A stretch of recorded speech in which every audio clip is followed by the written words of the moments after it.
Good afternoon, Yahweh El Shaddai. Ikaw tunay na buhay sa amin po, Panginoon. Salamat po.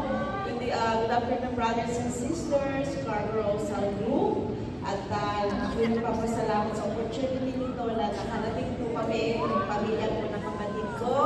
At tunay-tunay po na wala imposible po sa inyo, Lord.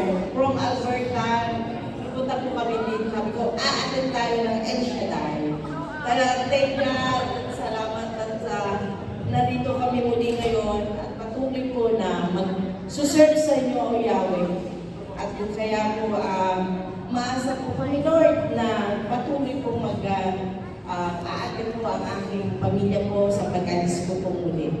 Pero po, hindi po matitilag po dahil patuloy po akong sumasama sa kay Sister Susie ng aming intercessory group. Malayo man, malapit din kay Yahweh El Shaddai. Thank you, Lord, for your glory. At umaasa po kami na patuloy po na tayo magsiserve kay Lord in Jesus' name. Amen.